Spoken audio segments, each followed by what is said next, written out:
Gary, hello. Hi, Leo. You've been looking over the last 12 months and you've provided this article and this information. Obviously, we're approaching the end of the year now, December next week. Talk us through what you've been looking at. Well, it's been an incredible year. Really, really quite spooky when you look at it. November last year, no one's heard of coronavirus. By spring, we're in the middle of a pandemic. At that stage, we still all think it's flu. It's only really in the past few months we've understood the difference between a coronavirus and a flu virus. We shut down vast amounts of the economy. We have record levels of government borrowing in peacetime, and we're going to have the worst recession since the Great Frost of 1709. Our economy is going to decline by over 11% this year, at least according to the Office of Budgetary Responsibility, who put their forecasts out this week. Sure. And in the thick of all that, investors have had to watch the ups and downs of their portfolios. So it's been a torrid time, Leo. Torrid time. Absolutely. Some businesses obviously have suffered and struggled, while others have done quite well. Can you talk us through what you've seen there? Yes, I think when you want to look at the differences in what's happened with businesses, look at the difference between the S&P 500, the biggest 500 stocks in the US, and the FTSE 100. Now, not all indices are the same. Their constituent parts can be different. So the biggest 100 companies in the UK tends to be dominated by financials and banks. In the US, it's dominated by tech and communications companies. So the big five in the US, Apple, Amazon, Facebook, Google, and Microsoft, between the beginning of January and late November, they appreciated by 45%. So if you'd held a portfolio of just those five businesses going into January this year, you did really well.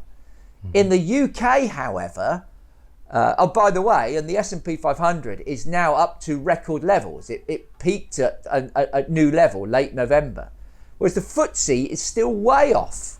And as you'll see from the chart that I included in that article, it's lost a lot of money this year.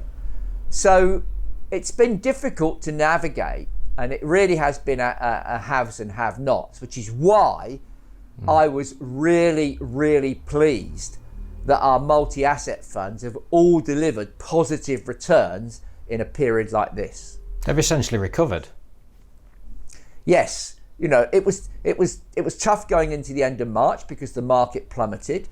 The S&P and all other major indices fell apart between February and late March, and then this remarkable recovery kicked off.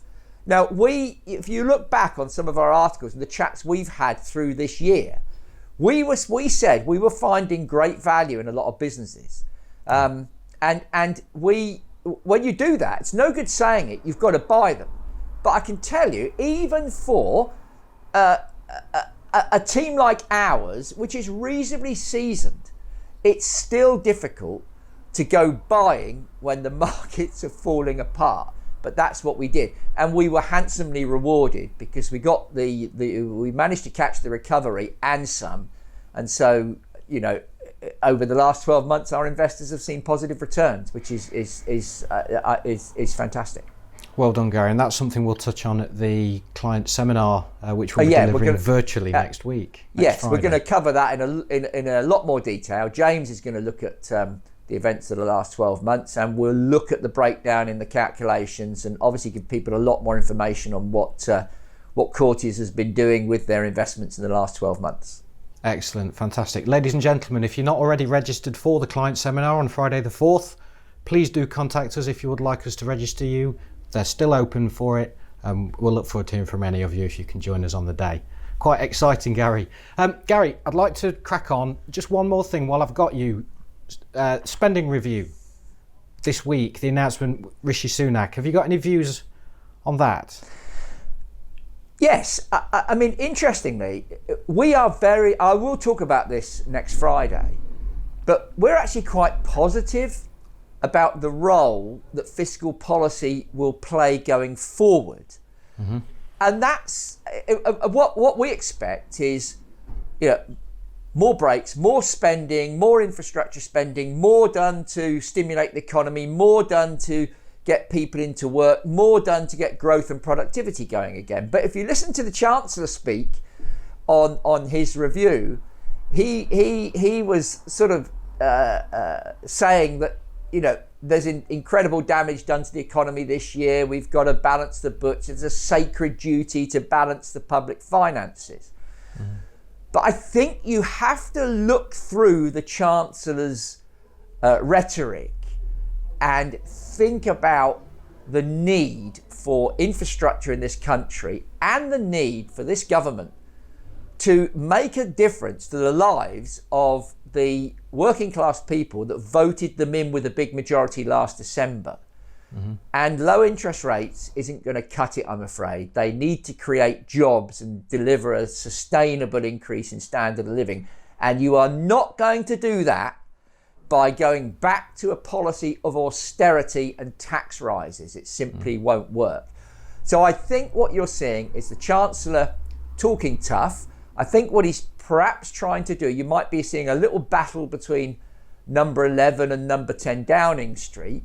One view is that Rishi Sunak is concerned that Boris Johnson can't see a cheque without signing it, and is probably just trying to balance out between the promises that the Prime Minister's making and the reality of what the Chancellor wants. And that's not a bad thing, by the way. It's not a criticism of the Prime Minister. I think he's doing the right thing. I think he should be talking positive.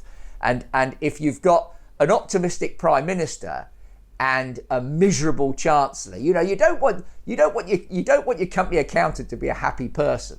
Ours is not too bad, but he gets miserable on the figures, and you want that. Every business needs a miserable accountant, and you need good chancellors tend to be a bit miserable. So I think that's what you're seeing, and overall we're very, very positive. But as I've said a number of times, and I'll cover next time, long bond investors, you have to be so careful. Because when this fiscal stimulus starts to cut in, interest rates will start to drift up with inflation, and then you're going to see a bursting of the bond bubble. Mm-hmm. Gary, we're going to have to leave it there now. We've got plenty of time to catch up next week, and I'll look forward very much to that for the virtual client seminar. Gary, thanks for your time today. Thanks, Leo. Thanks. Bye. All right, you take care. Bye now.